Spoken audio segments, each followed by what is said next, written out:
Қайырлы күн, әріптестер. Менің есімім Құлмағанбетова Ақсұлу Шынболатқызы. Мен сіздерге бүгін білім беру бағдарламалары жаңа үрдістер мен зерттеулер тақырыбында баяндама жасаймын. Баяндама сәл ұзақтау болуы мүмкін, дегенмен бұл баяндамада негізгі мәселелерді қамтып өтуге тырысамын. Бұл білім беру философиясы, бұл формальды білім берудегі үштік, бағдарлама, педагогика, бағалаудың өзара байланысы.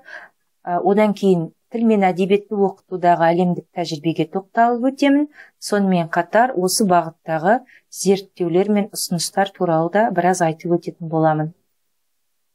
Жалпы білім беру бағдарламалары әлемдік тәжірибеде көбіне curriculum деген атаумен жүреді. Curriculum management, curriculum design немесе curriculum development деген секілді терминдер арқылы көруге болады. Егер осы бағыттағы зерттеулерді қарастырам десеңіздер, curriculum бұл кешенді нәрсе, яғни оқу бағдарламалары.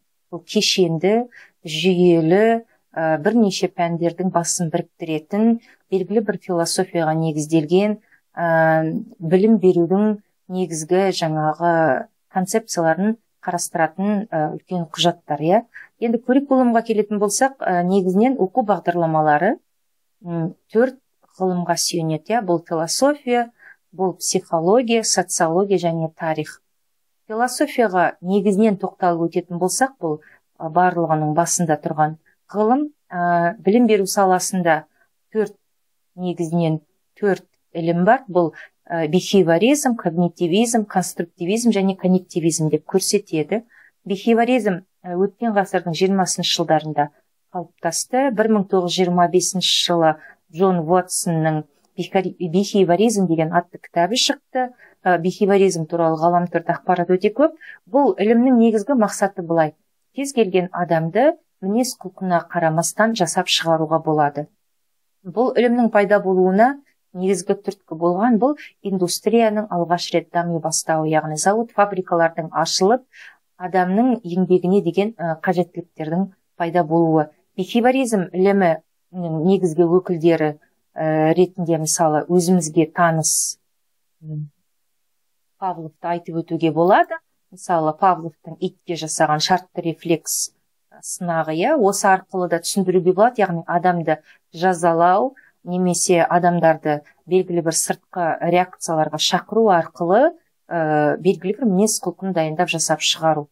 Бихевиоризм іліміне Гельштадт мектебінің өкілдері ең алғаш рет қарсы шығып, бұл ілімді антигуманды ілім деп санайды. Өкінішке орай, осы бихевиоризм ілімі 50-60 жылдары өткен ғасырдың жоққа шығарылып, оның орнына когнитивизм, конструктивизм ілімдері пайда болғанымен, кеңестік жүйедегі білім толықтай бихевиоризмге негізделген, және ол жерде өздеріңіз білесіздер, кеңестік адамды жасап шығару, белгілі бір идеалды адамдардың қатарына жеткізу, ұлттық немесе жекелік ерекшеліктерді ескеру деген нәрсе қарастырылмаған еді. Және бихевиоризм ілімі кеңестік жүйеден кейін тәуелсіздік алған соң біздің алғашқы бағдарламалардың негізі де осы бихевиоризм ілімімен жасалды. Енді арнайы жасалған жоқ, дегенмен алдыңғы тәжірибемен бұл бихевиоризм ілімі күні кешеге дейін біздің білім беру саласында жұмыс жасады. Бұдан кейін пайда болған ілім бұл когнитивизм, яғни Бенджамин Блумның танымал Блум таксономиясы адамның ойлау операцияларының когнитивтік аймақтарын жасап шығарды. Егер адамға белгілі бір уақыт берілсе, оқушыға оқу, түсіну, қолдану, талдау, немесе оны синтез жасау секілді операцияларын жасауға мүмкіндік берсе, білімнің 90-95% игеріледі деген сондай тұжырым бар. Когнитивизммен қатар, немесе кейін десе де болады, конструктивизм ілімі пайда болды. Өткен ғасырдың 50-60 жылдары конструктивизмнің негізгі өкілдері атап өтсек, Выготский, Брунер, Пиаже деп келтіреді. Пиаженің конструктивизмге байланысты ютубта әртүрлі Пиаженің бұл теориясына арналған әртүрлі бейне баяндар бар. Конструктивизм не дейді? Бала білімді адамдардың ортасында адамдармен араласу арқылы алады, яғни тәжірибе негізінде алады. Білім деген нәрсе ол бүгінгі таңның шындығы емес. Білім ол қалыпты қабылдай салатын нәрсе емес, ол жаңағы үнемі салыстырмалы түрде өзгеріске ұшырап отырады. Адам неғұрлым тәжірибесін шыңдаған сайын оның білімге, алатын ақпаратқа көзқарасы, ішкі тәжірибесі өзгеріп отырады. Адамдар қабілеті әртүрлі. Бір ақпаратты, мысалы мен бүгін жасап отырған лекцияны жүздеген адам тыңдауы мүмкін, бірақ оны әртүрлі қабылдауы мүмкін. Егер адамдар бір-бірімен талқылап осы туралы көбірек сөйлескен сайын ұғым түсініктері артады екен. Яғни білім ол адам баласы бар жердегі нәрсе және адамдар арқылы бір-біріне жеткізіліп отырады. Енді конструктивизм ілімін толық қарастыра беруге болады. Соның ішінде мысалы кішкентай баланың өсіп жетілуі және сол арқылы оның білімінің қалыптасуы. Мысалы кішкентай бала, жасқа толмаған, өздеріңіз білесіздер, егер бір өзі көрінбесе, оны ешкім көрмей тұр деп ойлайды. Кішкентай бір нәрсеге тығылады, денесі көрініп тұрады, бірақ айналасындағылар оны көрмей тұр деп ойлайды.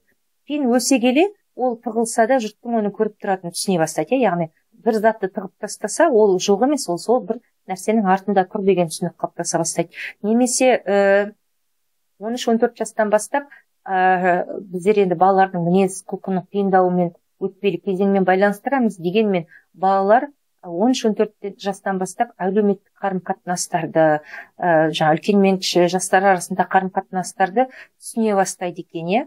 Сол кезде кейбір нәрселерге, мысалы, оның көзқарасы өзгеруі мүмкін.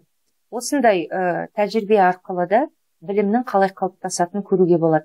Коннективизм жаңадан пайда болған ілімнің бірі. Бұл жаңағы адамдардың әлеуметтік желілер арқылы, ғаламтор арқылы білімдерінің қалыптасуы, бірақ бұл әрі өзін соншалықты толық аттап, толық негізделген ілім емес. Енді психологияға келетін болсақ, негізінен жаңартылған бағдарлама конструктивизм іліміне сүйенеді, және психологияда осы конструктивизм ілімінен тікелей байланысты, әсіресе Выготскийдің жақын аймақтағы даму, Пиаженің, өзіміздің ғалымдардан алатын болсақ, Ляшчан Сүгіровтің осы бағытта жазылған жаңағы баланы көрген білгеннен бастау керек, алыстағы нәрселерден бастап оқыту дұрыс емес, күнделікті тұрмыстан бастап үйрету керек деген нәрселер осы ілімдерді жоққа шығармайды. Әлеуметке келетін болсақ, социологияға келетін болсақ, қазақта енді 50 жылда ел жаңа дейді. Бұл деген сөз дәл қазіргі технологияның дамуының өзі 20 жылда ел жаңа. Яғни қазіргі әлеуметтік сұраныстар қандай? Қазіргі таңда бағдарламадан адамдар, қоғам нені көргісі келеді? Сыни ойлау, креативті ойлау, АКТ технологияларын қолдана білу, тағы да басқа үлкен дағдыларды, құндылықтарды көргісі келеді. Бұл әлеуметтің өзгерісі бағдарламаның өзгерісіне де әсер етеді. Яғни қандай ұрпақты күтеміз біздер? Тарих түсінікті, бұл тарихи дамуы бағдарламаның қалай дамып келді. Оның алдында егер ғылыми әдебиеттерден қарасақ, кеңес үкіметіне дейін ауыл молдаларынан білім алды деп айтылады. Дегенмен көбіне медреселерден білім алды. Одан кейін жәдитше оқыту деген болды. Жаңа исламның негізгі қағидаттарын ағартушылық бағытта қолдану. Одан кейін кеңестік жүйедегі білім жүйесі, кейін тәуелсіздік алдық, содан кейінгі бірнеше жасалған реформалар және 2015-тегі жаңартылған бағдарлама реформасы. Одан басқа да көптеген білім саласындағы реформалардың әсері күтілетін нәтижесі. Яғни бағдарламаның жасамас бұрын, curriculumды жасамас бұрын, біз осы 4 негізгі ғылымның сұрақтарына жауап беруіміз керек екен. Бұл қандай философияға сүйенеді, қандай психологияға сүйенеді, әлеуметтің сұраныстары қандай, және қандай тарихи даму кезеңдерінен өтіп жатырмыз, немен байланысты деген секілді. Жалпы екі бағдарламаны қысқаша салыстыратын болсақ, осы 2016 жылға дейінгі бағдарламалардың негізгі философиясы бұл бихевиоризм болатын. Өкілдері Торндайк, Скиннер, Павлов. Конструктивизм бұл 2016 жылдан басталған бағдарлама. Брунер, Выготский, Пиаже деп кете береді. Енді педагогикасына келетін болса, бихевиоризмде баста тұлға мұғалімге бағытталған, негізгі ақпарат беруші мұғалім. Яғни мұғалім бір авторитарлы тұлға ретінде, мұғалім ғана баға бере алады, ол бәрінен жоғары тұрады. Екінші, конструктивизм ілімінде керісінше оқушыға бағытталған. біз қандай білім берсек те, қандай бағдарлама, оқулық не жасасақ та оқушының дағдысына, жекелік қажеттілік ерекшеліктеріне, яғни оқушының жасына, тағы да басқа ерекшеліктеріне сәйкес жаңа бағдарлама құрады екенбіз, оқу процесін құрамыз. Оқыту көбіне бихевиоризм, қабылдау, жаттап айтып беру, барлығымызға бұл таныс. Ал конструктивизмда бала оқып түсіну керек, зерттеу керек, шығармашылық жұмыс жасау керек, талдау керек, яғни көбірек баланың белсенді жұмыс жасауына тура келеді. Енді тәсілдері өздері түсінікті, негізінен бихевиоризм дәріс, жаттату, қайталау, көшірту, ал конструктивизмде белсенді оқыту, жаңа жұптық топтық жұмыстар, сыни ойлау, проблемалық оқыту. Жалпы конструктивизм ілімі өзіне дейінгі бихевиоризм немесе когнитивизмге қарағанда көптеген ілгері педагогикалық идеяларды алып келді. Осы күні біздер талқылап жүрген жаңағы айталық жұптық топтық жұмыстар, проблемалық оқыту, жобаға негіздеп оқыту, скафолдинг, проблемалық оқыту, әртүрлі тәсілдердің барлығы негізінен осы конструктивизм ілімімен тікелей байланысты. Енді бихевиоризм көрсеткішке негізде оқу, жаңағы performance based дейді. Көбіне бұл жерде эссе жазу, шығарма жазу, эссе болған жоқ ол кездерде, шығарма жазу, тағы да басқа бағалы құралдармен өлшемді диктант жазу, мазмұндама жазу деген секілді. Ал конструктивизмде құзыреттілікке негізде оқыту. Бастапқы орында құзырет. Көбіне жасырын келеді, бірақ біз баланың дағдыларын бағалаймыз, ол талдай біле ме, ол анықтай біле ме, ол алған білім қолданып бір практикалық жұмысты жасай біле ме, жоғары ма. Енді еркіндік жағынан келсек, бихевиоризмде өте төмен болатын, еркіндік мұғалімдерге аз еркіндік берілетін. Мысалы, кім 90-2000 жылдардың басында жұмыс жасады, өте жақсы біледі. Мысалы, оқулықтағы жаңағы қысқа мерзімді жоспардағы, қысқа мерзімді деппін ғой, күнделікті тақырыптық жоспардағы, сосын оқушының дәптері, журналдағы тақырыптардың барлығы бірдей болу керек болатын. Күні, айы, тақырып атауы барлығы бірдей. Дәл солай тексерілетін. Мұғалімнің негізгі құралы кітап болатын да, егер ол кітаптан ауытқып кетсе, ол бағдарламаны орындамаған болып есептелетін. Конструктивизм, одан кейін жаңартылған бағдарламаға келетін болсақ, мұғалімге көп еркіндік берілді. Бастысы бағдарламадағы дағдыларды, оқу мақсаттарын жүзеге асыру, оны қандай ресурс көздерімен жүзеге асырады, өзі қосымша ресурстарды пайдалана ма, оны қай кезде қалай жүргізеді, яғни мұғалімге толықтай жаңағы еркіндік берілген. Себебі өзінің алдындағы баланы мұғалім өте жақсы біледі, дифференциация мәселесі осы конструктивизм ілімімен толықтай байланысты. Енді стандартқа шолып өтетін болсақ, стандарттың негізгі өзегі бұл құндылықтар, құрмет, өзара ынтымақтастық, ашықтық, патриотизм, өмір бойы білім алу. Бұндай құндылықтар көптеген бағдарламаларға, әлем елдерін қарап отырсаңыздар, Түркия болсын, Сингапур болсын, Корея болсын, негізгі ұлты үшін анықталған негізгі құндылықтар бар. Осы құндылықтар барлық пәннің өзегінде отырады. Curriculum деген нәрсені осы бір жаңағы сурет арқылы толық көрінісін көруге болады. Одан кейін бізде кең ауқымды дағдылар, немесе мета дағдылар дейді, немесе құзыреттіліктер дейді, әртүрлі атауға ие 21 ғасырдың дағдылар дейді. Бұлардың барлығы сол бір идеялар, яғни коммуникативтік дағдыны дамыту, мәселені шешу, сыни ойлау, креативті ойлау, атты дағдылары, зерттеу жұмысын жүргізу, тағы да басқа. Одан кейін құндылықтар мен мета дағдылардан кейін пәндер, яғни бұл нәрсенің барлығы пәндердің өзегінде жүреді, барлық пәндерге ортақ, және әрине осы жаңағы дағдылар мен құндылықтар пәндер бойынша педагогикалық әдіс тәсілдерді қолдану және қолайлы орта жасау. Осы сурет арқылы да жаңағы curriculum деген ұғымның кең мағынағыдағы қалай жұмыс жүретінін осы графиктен анық көруге болады. Енді жалпы құзыреттілік, құзырет деген не дейтін болсақ, шетелдік әдебиеттерде екеуіне екі түрлі ақпарат беріледі, жаңағы анықтама беріледі. Дегенмен негізгі құзыреттіліктерге не кіреді десек, жаңа Халас пен Майкл мынандай ақпарат береді екен. Құзыреттілікке білім, білім алушыға, оқушыға керекті білім, құзыреттер, дағдылар, қабілеттер, мүмкіндіктер, көзқарастар, құндылықтар, талаптар, қасиеттер, яғни барлық нәрсені қамтитын кешенді жүйе. Яғни бір ауыз сөзбен құзырет не деген деп жауап беру өте қиын. Өзіміздің сөздік қор кезетінде берілген анықтаманың өзі де жақсы берілген. Құзырет, яғни құзыретті қалыптастыру және дамыту білім беру бағдарламасының мақсаты болып табылады. Білімнің, ептіліктің, машықтың және қабілеттің динамикалық үйлесімін білдіреді.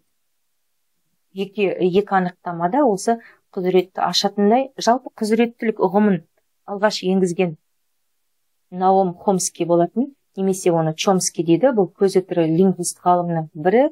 Кейін енді қазақ тіліне қарастыратын болсақ, коммуникативтік құзыреттілік деген ұғымды Дель Хаймс енгізген болатын.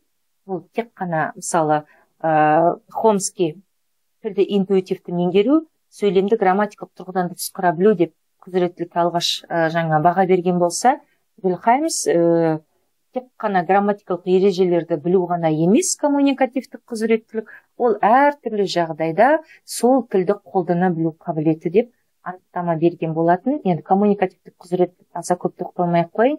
Дегенмен қазақ тілі мен әдебиеті бағдарламалары осы коммуникативтік құзыреттілікке құрылған болатын. Жалпы әлемдік тәжірибеге тоқталып өтетін болсақ, әлемде тіл мен әдебиеттің оқытылуы көбіне жаңағы бірге жүреді. Өз ана тілінде, мен қазір ана тілі бағдарламалар туралы айтылып отырмын. Бірінші тіл ретінде кіріктірілген ақш, Австралия, Канада, Жаңа Зеландия, Түркия. Бөлек оқытылады екен Сингапур, Эстония. Тіл бөлек, әдебиет бөлек. Бірақ бұл жерде мына нәрсені түсінген дұрыс. Бізде көбіне Сингапур PISA бойынша жетістікке жеткен мемлекет, олар бөлек оқытады, біз бөлек оқытайық деген мәселені де қозғайды. Бірақ Эстонияның посткеңестік мемлекет екенін ұмытпауымыз керек. Тіл мен әдебиетті бөлек оқыту бұл көбіне кеңестік жүйеге тән үрдіс болатын. Сөйтіп бұл пән санының көбеюіне, тіл мен әдебиеттің бөлек оқылуы бір-біріне өлшеп келмесе, бір-біріне қолдау табатындай болмады десек те болады. Дегенмен қазіргі уақытта да біз тіл мен әдебиетті енді қалыптасқан үрдіс бойынша бөлек оқытып жатырмыз. Тіл мен әдебиетті Сингапурда бөлек оқытудың мазмұнын түсіндіруге болады. Қарап отырсаңыздар, олар Қытай әдебиеті, ағылшын әдебиетте оқытады екен. Сингапурдағы жағдай сәл мүлдем басқа. Ол жерде негізінен Малайзия, Қытай және үндістер, негізгі ұлт өкілдері. Соған қарамастан олардың оқыту тілі ағылшын тілі. Бәлкім сол үшін де тіл мен әдебиетті бөлек оқытатын шығар. Бірақ оны дәл Сингапурдың жағдайын, дәл Қазақстанның жағдайымен салыстыруға көп жағдайда келе бермейді. Осыны ескерген дұрыс. Келесі енді әлемдік тәжірибеде тіл мен әдебиеттің дағдыларын қалыптастыру қалай жүреді? Мысалы, мынау ақш, Австралия, Канада, Жаңа Зеландия коммуникативтік дағдыларын қалыптастыруға назар аударады. Ол тыңдалым, айтылым, оқылым, жазылым, әдебиет пәні, Сингапур, Эстония, жаңағы олардың өздері де әдебиетті жаңа бұлым бойынша мәтінді түсіну, анализ, интерпретация, шығармашылық жұмыс деп когнитивтік ойлау аймақтарына байланысты алады екен. Енді білім беру парадигмасының өзгеруіне байланысты қазір жаңа CFR-ға байланысты, тағы да басқа заңдылықтарға байланысты негізгі 4 дағдыдан басқа қарау және ұсыну деген 2 дағды қосылған екен. Одан кейін қазақ әдебиетіндегі ерекшеліктерді қарайтын болсақ, мысалы, әр елдің бағдарламасы әртүрлі, бірақ Сингапур мен Түркияда жанрға байланысты оқытады. Ертегі, бірнеше ертегі береді. Поэмаларды береді, дастан деп, яғни негізінде жанрлар ретінде оқытады. Халықаралық бакалавриат немесе IB бағдарламалары ол жерде көбіне концепт негізінде оқытады. Мысалы, концепт шығармашылық, концепт көзқарас, пікір, концепт бір құндылық ретінде қарауға болады. Осы концептілерді шығармашылық шығармалар арқылы алып отырады. Мысалы, концепт эстетика, байланыс, креативтілік, мәдениет, даму, мазмұнға келетін болсақ, бірегейлік, логика, жүйе, уақыт, яғни осы концептілер арқылы шығармаларға талдау жасалып ашылып отырады. Дағдыға негіздеп оқыту бұл Эстония мемлекетіне тән екен, мазмұндау, интерпретация, мәтінді тұтас қабылдау және шығармашылық жұмыс. Бізде енді өкінішке орай тарихи даму кезеңі бойынша шығармалар ұсынылады. Жаңартылған бағдарламада осы екеуі де сақтауға тырыстық. Яғни бұл жерде әр сынып бойынша жаңағы ежелгі дәуір әдебиетінен басталады да жаңа заманға әдебиетпен бітеді. Тәуелсіздік жылдарындағы әр сынып осылай белгіленеді және сонымен қатар оқу мақсаттары Блум таксономиясына құрылған. Дегенмен осы жөнде өте пікірталастар өте көп, әлі де қайта ойлап бір талқылаудан өткізетін мәселе. Енді мен бұл жерде бағдарламаларға баға бермеймін, дегенмен қысқаша жаңағы үрдістерге, тенденцияларға тоқталып өтемін. Шығарманы таңдау еркіндігі. Біздегі әдебиеттегі ең үлкен мәселенің бірі, біздер белгілі бір шығармаларды бекітеміз, дегенмен біреулерге ол ұнайды, ұнамайды, одан кейін өңірлік ерекшеліктерді сақтауға тырысамыз, батыс, шығыс, орталық Қазақстан деген секілді. Сөйтіп тарихи кезеңдерді сақтауға тырысамыз, сөйтіп кейде жақсы деген шығармалар бәлкім тыс қалып жатады. Дегенмен Эстония немесе тағы да басқа мемлекеттерде оқу мақсаттарын стандартты береді, ал шығарманы оқыту еркіндігін мектептің өздеріне қалдырады. Бұл көптеген мемлекеттерге тән үрдіс. Бұл жерде Эстонияны неге алып отырмыз? Кеңестік мемлекет, пизада өте жақсы нәтижеге жеткен, реформаны жақсы жасап, жаңағы жетістіктерге жеткен мемлекет. Себебі Эстонияға байланысты халық арасында қызығушылық өте көп, тарихи жағынан ұқсастығымыз болғаннан кейін. Соның өзінде шығармаға таңдау беріледі екен. Енді әдебиетті оқытудағы жаңа бөлімдерге қарайтын болсақ, мысалы, директі әдебиет нон-фикшн, директі нон-фикшн дейді, бұл деген мысалы көркем шығармалар емес. Мысалы, күнделік, автобиографиялық әңгімелер, мемуарлар, солардың берілуі, енді бізде бұл бағыттағы шығармалар өте аз десек те болады әдебиетте. Одан кейін өзі үшін оқу, яғни сабақтан тыс уақытта оқу. Бұрын енді бағдарламаларда қосымша шығармалар беріліп жүрді, өз бетімен оқуға. Бірақ олар қаншалықты жаңағы бағаланды, олар қаншалықты тексерілді, бала оқыды ма жоқ па, тек қана тізімде тұрды ма, бұл енді мәселе. Дегенмен қазір кітап оқуға байланысты арнайы тізім бекітілген болатын, мүмкін сол жерден де балалар алып оқитын болады. Енді жалпы әдебиеттегі өзгерістерге келетін болсақ, қазір цифрлы әдебиет деген пайда болды, сайбер литература, одан кейін технологиялық құралдардың ықпалымен пайда болған жаңа әдебиеттер бар. Ол макромедиа, флеш, жаба текст арқылы жаңа шығармалардың жазылуы, цифрланған әдебиет, мысалы, көбіне біздер қазір кітапты емес, сайттардан арнайы алып оқитын болдық. Лай-фай, флеш-фантастика, жаңағы жанрлық бағыттар, комикстер, манга. Себебі оқушылар, мен түсінгенім, тұтас мәтіннен көрі жаңағы суреттермен берілген, әрленген шығармалар жақсы қабылдайды, әсіресе бастауыш, орта буын оқушылары.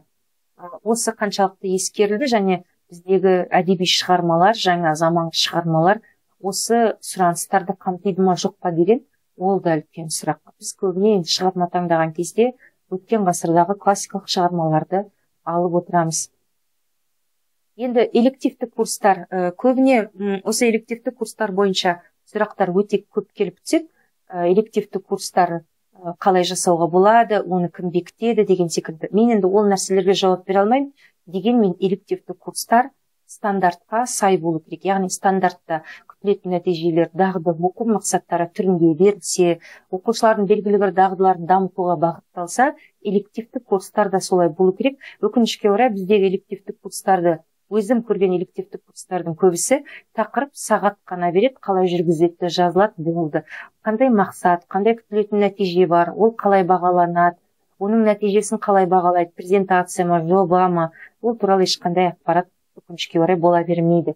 Енді жаңа тақырыптар ретінде журналистикаға кіріспе, скрипт жазу, мистика, фэнтези сияқты яғни оқу бағдарламасының сағат саны шектеулі, беретін мазмұнына барлық нәрсені бірдей сала беруге болмайды. Сондықтан кейбір нәрсені элективті курстармен шешуге болады. Кейбір оқу мақсаттарын бағдарламадағы элективті курс арқылы ашуға болады. Сол кезде осындай тақырыптарды ұсынуға болады екен. Енді жалпы бұл баяндамада мен көп нәрсеге қысқа шолып өтуге тырысамын. Жалпы бағдарлама мен білім, бұл формальды білім. Формальды білім деген оқушының мектепке барып білім алуы, кәдімгі ресми түрде, формальды емес білім ол қосымша курстардан, қосымша оқыту орталықтарынан білім алуы. Формальды білім беру үш нәрсеге сүйенеді: бағдарлама, педагогика, бағалау. Бағдарламада қандай идеялар салынса, сол бағалау арқылы ашылуы керек.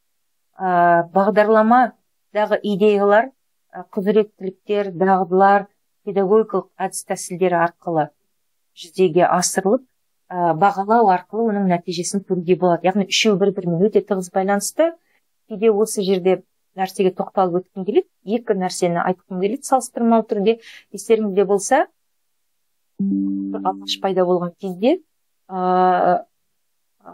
мұғалімдердің басым көпшілігі ұбт-дан жақсы нәтижеге жету үшін тест сұрақтарын жаттатуға тура келген. Сол кезде 10-11 сыныпта оқылатын пәндердің көп тақырыптары қамтылмай қалған болатын. Бұл яғни бағалаудың бағдарламаға жұмыс жасамауының анық көрінісі. Немесе қазіргі таңда көп талқыланған, енді қазір көп талқыланбайды, бұл диктант мәселесі. Мен көбіне өз мұғалімдерім айтамын, кездескен кезде диктант тыңдалым жазылым дағдысының қалыптасуына мүмкіндік беретін жақсы әдіс тәсіл, бірақ өз алдына бағалау құралы бола алмайды. Неге? Себебі диктант өте шектеулі, дағдыны тексереді. Бұл тек қана оқушының орфоэпиялық, орфографиялық білімін ғана тексереді. Грамматикалық білімін де тексермейді. Себебі мұғалім ауызша айтады, ол соны жазады. Ал оқу бағдарламасында салынған мәтін талдау, өз көзқарасын білдіру, кез келген аудиторияға бағытталған мәтін құрастыру деген нәрселердің барлығын диктант арқылы тексере алмаймыз. Біз тексере аламыз.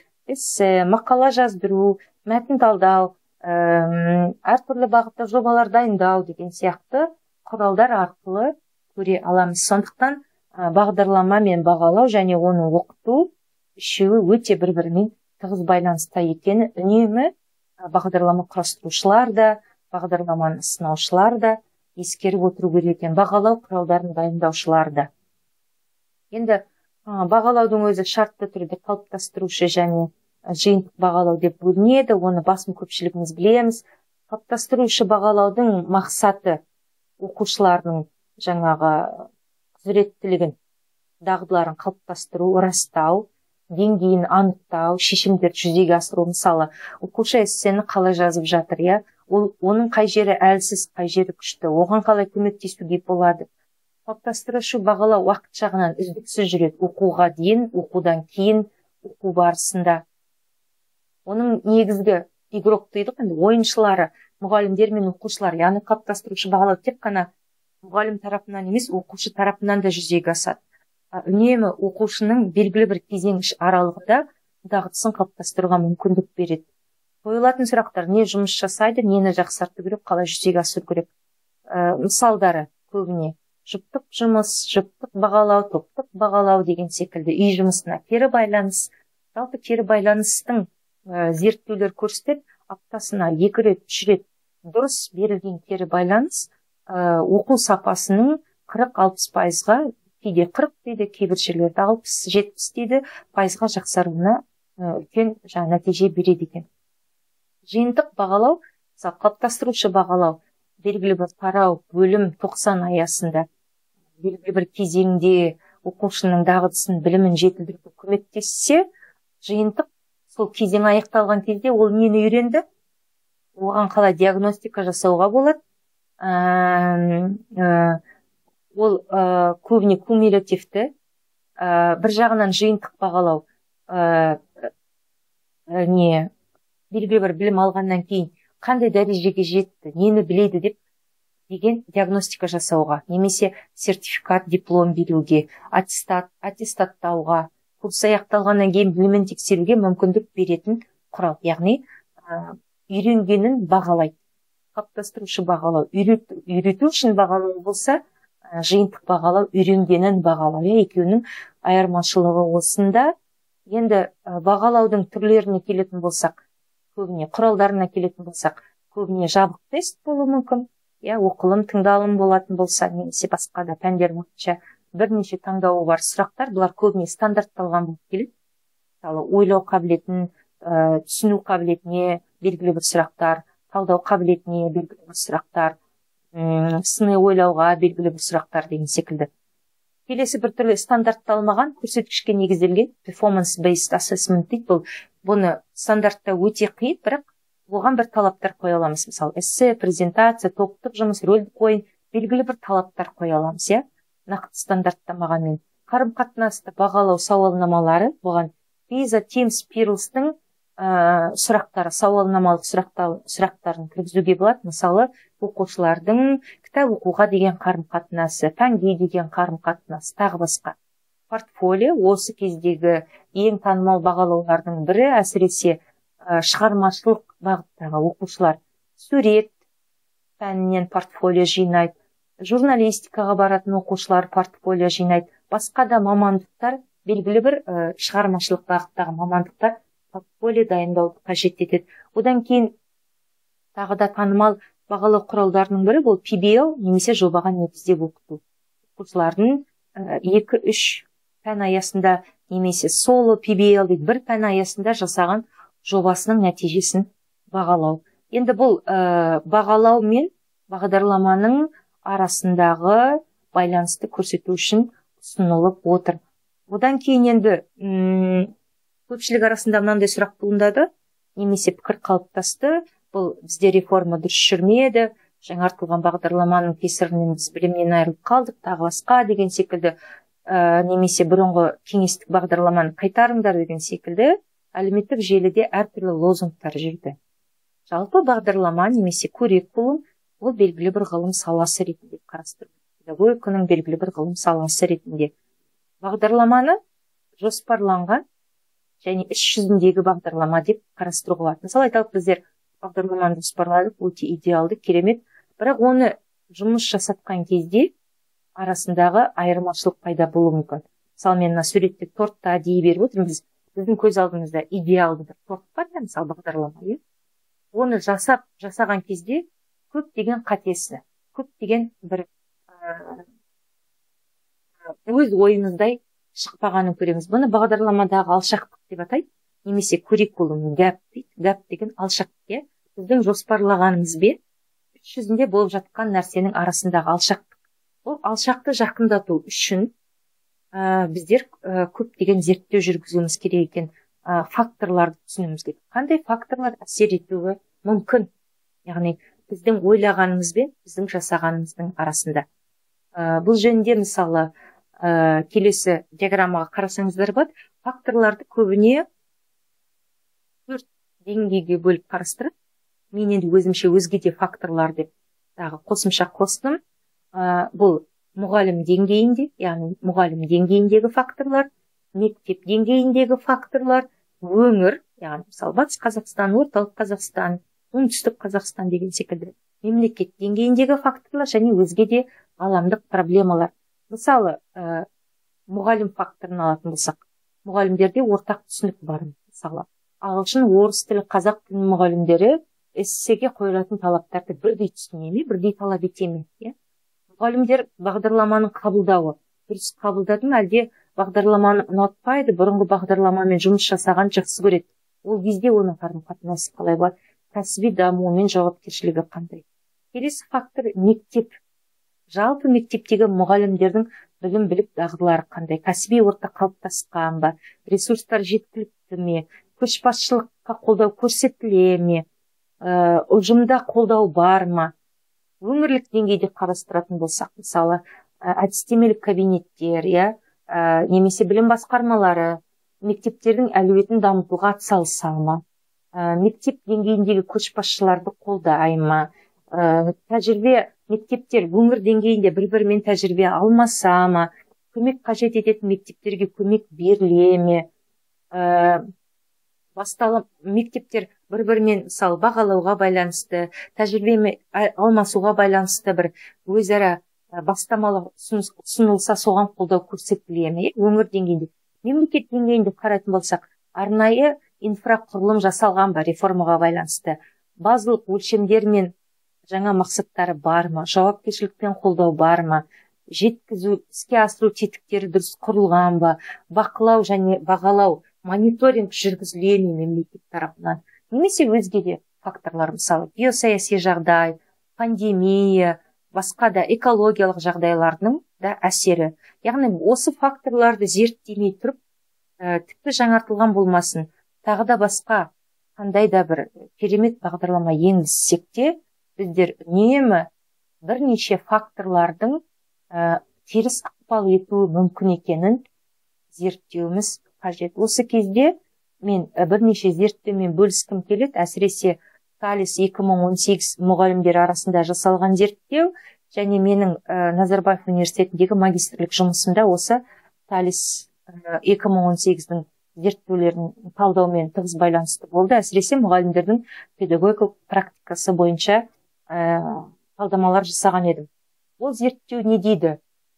Мысалы, Талис 2018 Қазақстан мектептерінің арасында жүрді. Бұл жерде өте көп мектептер қатысты. Қазір дәл санын айтуға қиналып отырмын. Жаңа ғаламторда бұл туралы ақпарат бар. 2018 нені көрсетеді?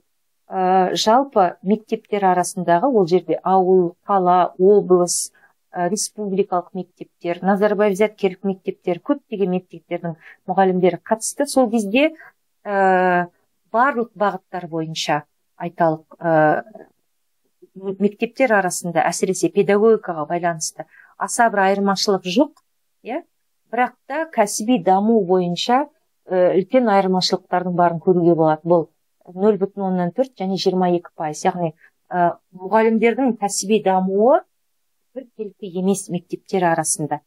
Бұл 22% деген әрбір 4-ші мұғалім деген сөз, әрбір 5-ші мұғалім. Немесе осы Талис көрсетіп отырғандай, мұғалімдердің жаңағы кәсіби құзыреттілігінің дамуы қандай қажеттіліктері бар?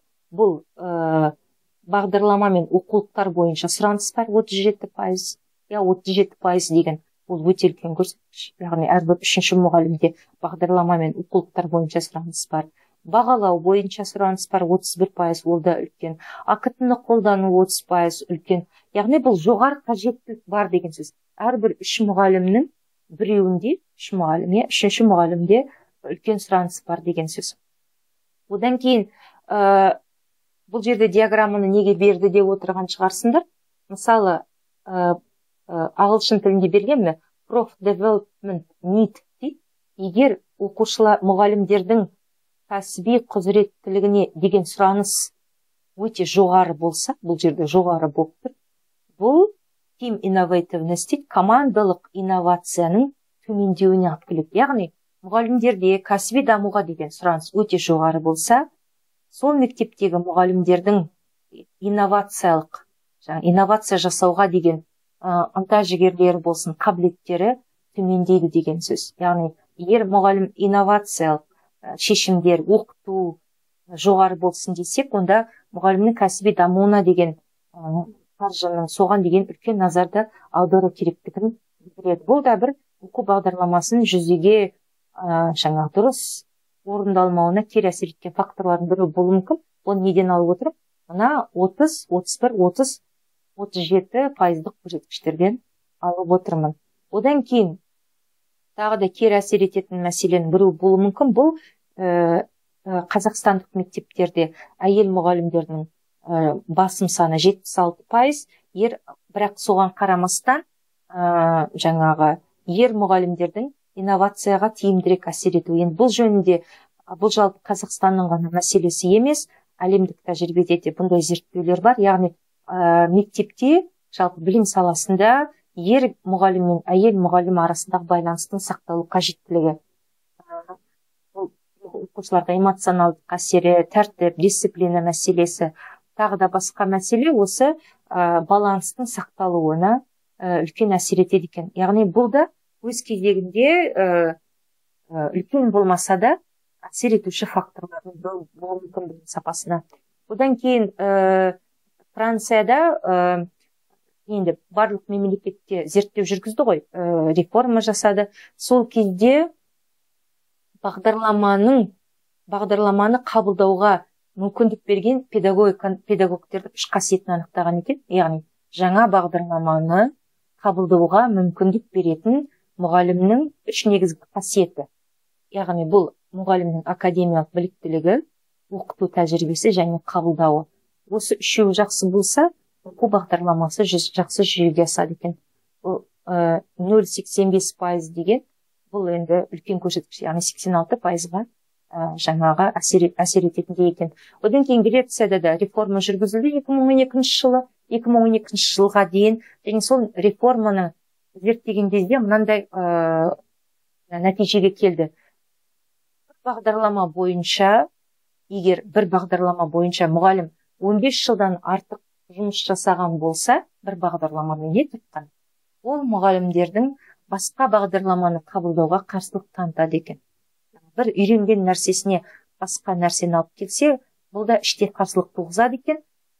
Бұл да бір факторлардың бірі, яғни бүгін курстан өткіздік, ертең барлығы өзгеріп береді деген мәселе емес. Соның ішінде білім саласы өте консервативті сала. Одан кейін, яғни жасалған реформалардың барлығының тез жүзеге асуы керек емес деген үміттер негізінен қалай деп айтсақ болады, уақытты қажет ететінін көрсетеді. Яғни кез келген өзгеріс белгілі бір уақытты қажет етеді, мониторинг, зерттеуді қажет етеді. Енді осы орайда мен ұсыныс ретінде айтамын, мектептер өз деңгейінде, өңірлер өз деңгейінде, мемлекет деңгейінде мониторинг жүргізуге. Мониторинг негізінде сапалық сандық құралдарды қолданып, сауалнама, бақылау, сұхбат, қатысушылар, мектеп, ата-ана, оқушы. Көбіне біздер оқушы немесе ата-ананы қатыстырмаймыз, мұғалімнен аламыз. Бірақ осы үшеуінің де пікірі өте маңызды. Одан кейін осы салада зерттеулер жүргізу, зерттеулер бар. Назарбаев университетінің көптеген магистранттары, магистрлері осы салада зерттеулерді алды, зерттеулер жүргізді. Өкінішке орай олардың барлығы бірдей, көпшілігі ағылшын тілінде, сондықтан қолжетімді емес. Назарбаев университетінің репозиторий сайтынан алуға болады, арнайы қолжетімді сайттарынан. Бұл жерде де сандық сапалық әдістерді қолданамыз, зерттеуші ғалымдарды тартуға болады. Одан кейін халықаралық зерттеулерінде білім сапасына жаңағы баға беруге мүмкіндік береді. Бұл PISA, TIMSS, PIRLS деген зерттеулер белгілі бір ақпараттың жиынтығына жинауға мүмкіндік береді екен. Енді әрине бұл баяндаманы мен Кимеп университетінде жасадым. Сол кезде жалпы университеттерге тіпті магистратура, бакалавр деңгейінде curriculum дизайн деген арнайы курс енгізу. Себебі бұл курс мен тек шолып қана өттім бүгінгі баяндамада.